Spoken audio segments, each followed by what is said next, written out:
Zikiwa zimesalia mechi 4 kutamatika ligi kuu Tanzania bara, tumekuja kupata tathmini kwa mchambuzi Jeffrey kuja kuzungumza baadhi ya michezo ambayo ilichezwa raundi ya 26, matukio kaza wa kaza, hususan mechi ya Simba Sports Club dhidi ya Pamba. Waamuzi wamekuwa wana changamoto kubwa sana. Kaka kwema? Kwema, mambo vipi? Safi mzima. Mungu anasaidia, tunamshukuru. Tuanzie hapa. Mchezo wa Simba Sports Club dhidi ya Pamba jana uliutazama vizuri. Tujikite katika engo ya waamuzi wetu. Baada ya Simba kushinda goli 2-1, lakini kuna matokeo mengi yametokea kiuamuzi. Mpaka kufikia stage mwenyekiti wa klabu ya Simba Sports Club Murtaza Mangungu akitoa kauli. Anamaanisha nini? Waamuzi wetu hawajui kutafsiri sheria na kanuni? No, wanajua. Shida ni kwamba lazima tukubali kwamba makosa yapo. Mashabiki wanapaswa ku accept kwamba kama goalkeeper wa level ya timu ya Simba, Yanga, Azam anaweza kufanya mistake, hata refa anaweza kufanya. Tofauti tu ni kwamba kuna wakati unaweza kukuta kwamba maamuzi mengi mabaya, kwa mfano kwenye mechi za dabi, labda tunaweza tukaunganisha dabi labda 5 zilizopita, tukakuta kuna incidents maybe 7 ambazo zilikuwa favorable kwa Yanga and the opposite is true, kwamba zilikuwa unfavorable kwa Simba. Tofauti inaweza ikawa kwenye hilo eneo, lakini waamuzi nao wanafanya makosa kama binadamu wengine. Kwa hiyo kama uwanjani mchezaji anafanya mistake pale, hata mwamuzi anaweza kufanya mistake pia. Kauli ya mwenyekiti wa klabu ya Simba Murtaza Mangungu ina maana gani kwa baadhi ya waamuzi pamoja na shirikisho la mpira wa miguu Tanzania? Nadhani ujumbe anaojaribu kufikisha, kwa sababu kwa mfano jana kama uliangalia vizuri, kulikuwa na penalty incidents 2 ambazo mimi niliziona, kulikuwa na offsides 2 ambazo zingeweza ku result tu magoli kwa upande wa Simba, lakini pia tukio la goli la Pamba I thought alifanywa foul Alassane Kante. So hizo ni incidents 5 kwenye mchezo mmoja. Sasa of course hakuna timu ambayo imefanya auditing kwamba incidents nyingi ziko upande upi, lakini kwa mfano kama watu wa Simba wanaweza kujengea hoja kwamba jana kulikuwa na incidents kama hiyo, kwenye mechi dhidi ya Azam kulikuwa na incidents kama hiyo ya penalty, kwenye mechi ya dabi kwa mfano ya Zanzibar kule goli zuri lilikataliwa mpaka mwamuzi akafungiwa. Ukistick tu kwenye hizi mechi kubwa tu kati ya hizi timu 3, utagundua kwamba pengine Simba ndio wamekuwa na bahati mbaya ya kuwa on the wrong end of maamuzi mengi. Kwa hiyo mtu kama Mangungu anaweza akajihisi kwamba yuko justified kusema kile alichokisema, kwa sababu pia utagundua kuna kitu kimoja kiko peculiar.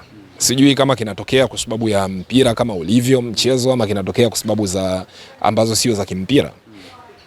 Mechi nyingi za Simba zinakupa taswira kwamba ni mechi ngumu. Sasa maybe inawezekana hiyo ni kwa sababu Simba labda timu yao haikuwa sawa sawa, ama kila mpinzani ambaye anacheza na Simba anahisi kwamba ana kitu cha kupambania, ndio maana mechi zao zinakuwa ngumu tofauti na mpinzani wao, even though na yeye pia anapata mechi ngumu, na ndio maana kuna mechi ametoka sare, kuna mechi amepoteza.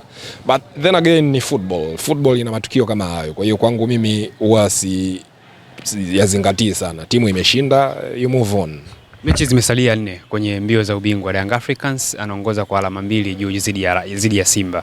Unaona Simba akimfukuzia Young Africans mpaka mwisho, au Young Africans kudondosha pointi mechi zote zilizosalia?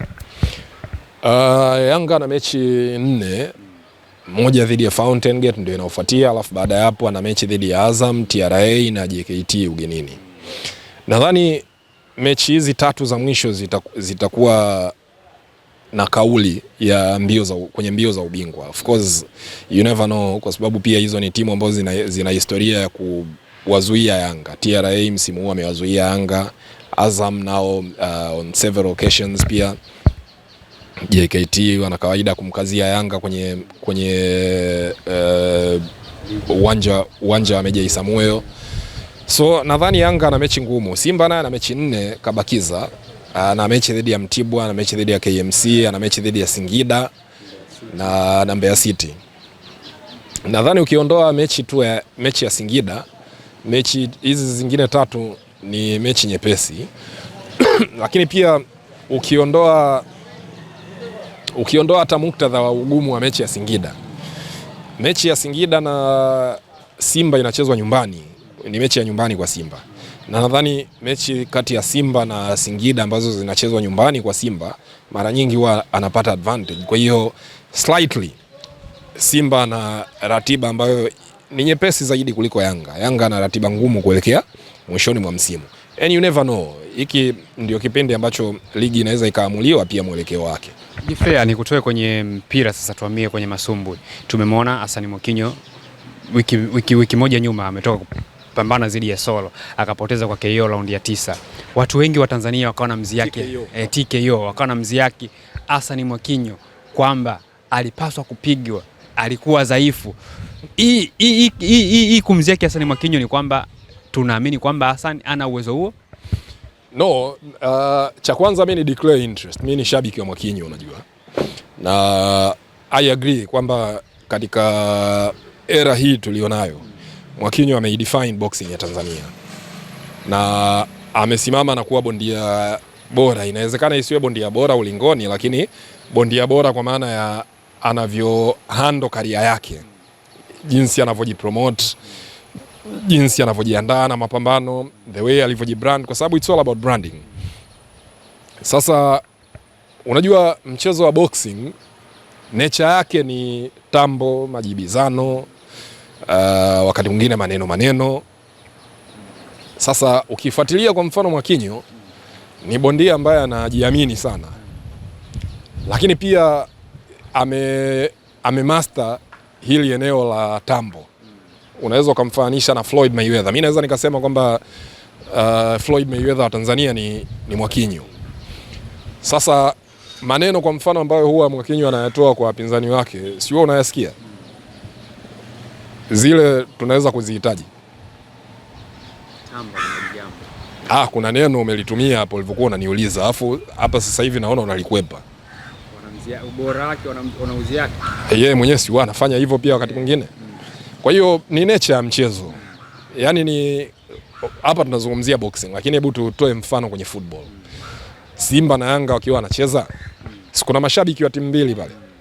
Mashabiki wa Simba wataisifia timu yao na wataibeza Yanga. And the vice versa. Mashabiki wa Yanga wataisifia Yanga, wataibeza Simba. Ndio nature ya mchezo. Kwa hiyo hata boxing iko hivyo. Sawa. Wewe angalia hata mabondia wa nje, muangalie Tyson Fury yule. Huwa anatoa maneno gani dhidi ya Anthony Joshua? Na kumbeba. Unakumbuka maneno ambayo Tyson Fury alikuwa anatoa dhidi ya Deontay Wilder? Sawa. Unakumbuka juzi kwa mfano kwenye fight ile ambayo Anthony Joshua akacheza, kuna maneno ambayo aliyatoa kwa Tyson Fury. Kwa mabondia wote wako hivyo. Rudi hata era ya Mike Tyson. Hizi tambo za sasa hivi mbona sio tambo? Mike Tyson kabla ya pambano dhidi ya Lennox Lewis, kuna maneno ya hovyo kabisa aliyatoa ambayo unaweza sio maneno ya kiungwana, na inawezekana alichangia yeye kumjaza hasira Lennox Lewis na kumpiga. Alisema kwamba yeye anatamani sio tu ampige Lennox Lewis, anatamani kuiua mpaka familia yake. Can you believe? Yani bondia tu ni mchezo wa masumbu, lakini mtu anaingiza mpaka vitu person. Sawa? That's boxing for you. Nenda katafute maneno. Kwa mfano zamani kulikuwa na tabia moja ambayo mapromoter walikuwa wanaifanya. Unaweza kukuta kuna mabondia wawili ambao ni wapinzani. Unakuta kama George Foreman labda na Muhammad Ali. Kwa hiyo unakuta fight ya George Foreman, mmoja wa watangazaji wa ile fight ni Muhammad Ali. Unakuta anawasifia sana wapinzani wake, anamsifia mpinzani wa George Foreman kuliko George Foreman mwenyewe. Sawa? Kwa sababu ya upinzani wao. Kuna siku George Foreman amewahi kupanda ulingoni dhidi ya mabondia 5 tofauti, nadhani ilikuwa kujaribu tu kuprove point kwamba bwana mimi nina uwezo, lakini alichagua mabondia dhaifu. Sawa? Kwa hiyo ni mchezo wa boxing, hiyo ndio nature yake. Sasa unajua Mwakinyo amedominate kwa muda mrefu, amekuwa anashinda ile mapambano yake and what not. Mara ya mwisho nadhani Mwakinyo amepoteza pambano ni pambano alilopigana Uingereza dhidi ya Liam Beefy Smith. Ndio zikaja zile story kwamba sijui alisahau begi, alipoteza begi and what not. Na nadhani imepita miaka karibu 3-4 kabla ya ile pambano. Kwa hiyo obviously kuna wapinzani wake ambao walikuwa wanamsubiri, na hiyo ndio boxing sasa, huo ndio mchezo, hiyo ndio nature ya mchezo. Na mimi ninayesema hivi ni shabiki wa Mwakinyo by the way, lakini I accept that kwa sababu ndio sehemu ya mchezo, umeelewa? The same way hata kwa mfano kambi yetu imekuwa inapeleka maneno kwa mfano kwa kina Tua Kiduku, yule Tua Kiduku na mashabiki wake, kwa hiyo mashabiki walikuwa wanaisubiri siku. Kwa hiyo the only way kwa sisi na bondia wetu kujiokoa ni either arudiane na yule Mfaransa au atafute pambano lingine, ashinde, atupe kitu cha kuzungumza. Lakini mimi kama shabiki wake, ile scenario ama ule mfululizo wa yale matukio haukunikera kwa sababu mimi naelewa ndio mchezo. Sawa. Na kwa mfano mimi naweza nikakutolea mfano mwingine. Mimi ni shabiki mkubwa sana wa Anthony Joshua. Na naamini kabisa kwamba Anthony Joshua ana uwezo wa kumpiga Deontay Wilder, naamini Anthony Joshua ana uwezo wa kumpiga Tyson Fury. Kwa hiyo nyakati ambazo mapambano ya Anthony Joshua na Deontay Wilder au Anthony Joshua na Tyson Fury yalikuwa organized alafu yakashindwa kutokea, mimi I was so disappointed kwa sababu najua kwamba bondia wetu amekosa nafasi ya kutupa sisi mashabiki wake maneno ya kuongea. Sawa, tungetamba sana Anthony Joshua anamtandika Tyson Fury, tungetamba. Anthony Joshua anamtandika Deontay Wilder, tungetamba. Sawa. So hata mimi I accept kwamba Mwakinyo alikutana na bondia bora akapoteza kimchezo. Kwa hiyo I hope kwamba, na mimi natamani sana apate rematch na yule bondia, na rematch kama inawezekana iwe organized hapa Tanzania, anayo nafasi ya kujipanga na kushinda ule mchezo. Ile ilikuwa siku mbaya tu ofisini kama ambavyo inaweza kutokea kwa mtu yoyote. I believe atarudi na kuwa bora zaidi. Ikitokea kama Hassan Mwakinyo akipata rematch, itabidi akae muda gani ili kuface zidi ya Michael Sol? Unajua kwenye boxing mara nyingi kambi za boxing, kambi ya bondia kuelekea kwenye pambano inaweza kuwa miezi kati ya 3 mpaka 5 au 6. Kwa hiyo mimi naamini kwamba akijipanga vizuri, akafuatilia fight za yule jamaa, akaziangalia zote, kwa sababu unajua mazoezi ni yale yale, lakini kikubwa ni analysis ambayo unaweza kuifanya kugundua madhaifu ya bondia unaipigana naye. Mimi naamini kwamba kuna uwezekano mkubwa yule Mfaransa Soro alifanya analysis nzuri sana yeye na kambi yake. Walimuanalyze Mwakinyo, akagundua madhaifu yake. Kwanza waligundua kwamba Mwakinyo ni bondia ambaye labda ni muda mrefu fight zake zimekuwa zinawahi kuisha. Kwa hiyo akagundua kwamba kama wakimpeleka raundi za muda mrefu kunaweza kukaja na fatigue ambayo itamuathiri. Lakini hiyo pia iondoe the fact kwamba yule jamaa ni bora. Na mimi kwa utafiti nilofanya nimeangalia Mwakinyo amekutana na mabondia wengi bora. Kwa mfano yule Egerton ambaye alipambana naye mwanzoni alivyoenda Europe kwa mara ya kwanza, one of the best boxers aliyokutana nao. Liam Smith, bondia kutoka Liverpool yule, one of the best boxers pia. Huyu Soro ni bondia watatu kwa ubora katika mabondia ambao Mwakinyo amekutana nao. Kwa hiyo ni mtu ambaye anajua kazi yake. Kwa hiyo I believe kama Mwakinyo akipata trainer sahihi ambaye of course najua kambi yake na matrainer hapo, lakini sometimes kwenye boxing unaweza ukamuongeza mtu, ukaongeza nguvu, ukapata mtu ambaye atakuongezea baadhi ya mbinu, kwa sababu it's not about nguvu au kitu ambacho umekifanya kwenye mazoezi.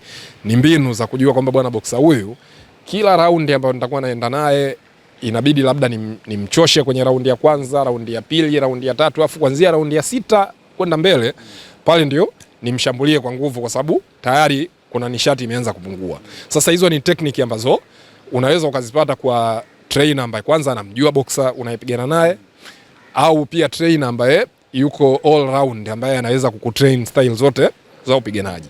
Kwa hiyo mimi naamini kabisa kwamba Mwakinyo kitu kikubwa ambacho kilimfanya apoteze ile fight ni kona yake. Kona yake haikuwa inampa mbinu sahihi. Ila sio kwamba eti amezidiwa mbali sana na yule jamaa, hapana. Inawezekana amezidiwa experience, lakini kikubwa ambacho alikuwa amezidiwa ni kwenye kona yake. Na ndio maana nasema kwamba kama anapata maandalizi vizuri na akapata trainer ambaye anamfahamu yule boxer, anaweza kumpiga.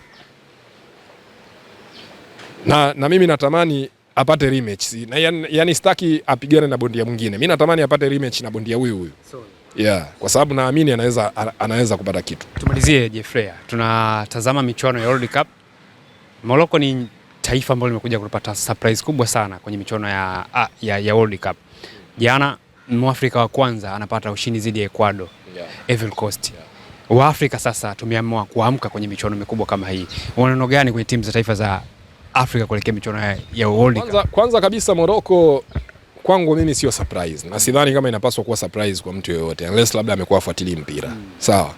Surprise ilikuwa ni wakati ambapo Morocco walikuwa hawafanyi vizuri kabisa. Kwa sababu Morocco kuanzia World Cup ya 98 imepita World Cup ya 2002, 2006, 2010, 2014.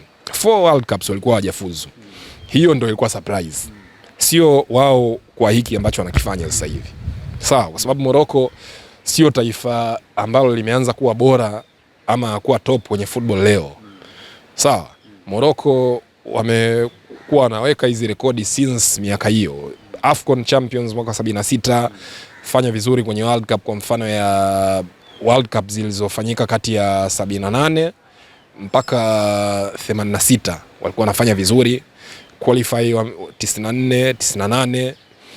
Ni baada ya 98 hiki kizazi cha kuanzia 2000 mpaka 2018 ndio kilikuwa kina struggle. Sawa. Sasa hivi karibuni unajua kwa mfano mechi ya juzi ya Morocco na Brazil.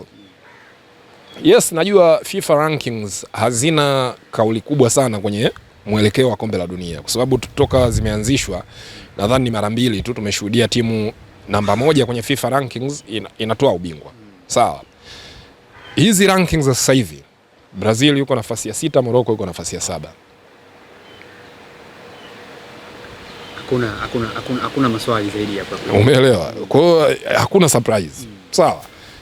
Twende kwa Cote d'Ivoire. Kama uliangalia vizuri ile mechi ya Cote d'Ivoire na Ecuador, turning point kubwa ya ile mechi ilikuwa ni wakati timu zilipoanza kubadilisha.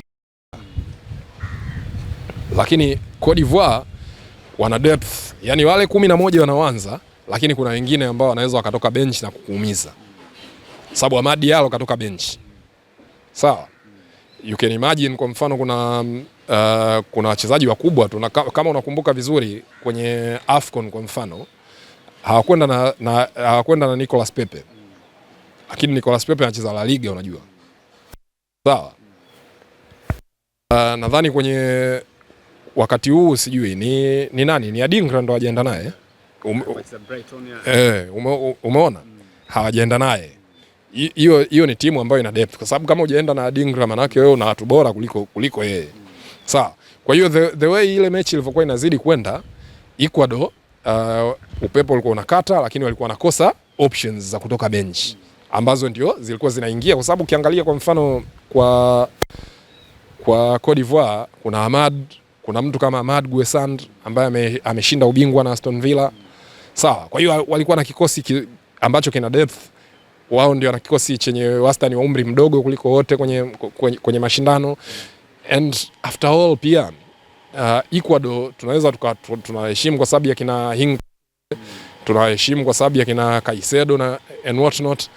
Lakini historia ya Cote d'Ivoire kwenye mpira na wachezaji walionao kwa mfano wanaocheza soka la kulipwa ni wengi. So kwangu mimi kwenye ile mechi walikuwa ni favorites. Kwa hiyo hakuna kilichotokea kwenye ile mechi ambacho mimi kimenishangaza. Actually ningeshangaa kama Ecuador ndio wangeshinda ile mechi. Tutegemea surprise nyingine kujitokea tena kwenye michuano ya kombe la dunia? Surprise itakuwa labda ni timu kufika finali. Maana yake kama itakuwa nusu finali, Morocco alifika finali. Kwa hiyo hatuna tena ushamba wa finali kama nusu finali kama Afrika.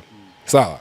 Robo finali tumewahi kufika robo finali, tumewahi kufika na Ghana, tumewahi kufika na Senegal, tumewahi kufika na Kameruni mwaka 90. Sawa. Round of 16 ndio limekuwa jambo la kawaida kabisa. Sawa. Kwa hiyo surprise itakuwa labda ni timu kufika finali, ama labda tunaingia nusu finali zinaingia timu 2. That would be a surprise. Lakini mengine yote hakuna surprise inaweza kutokea. Shukrani sana. Shukrani.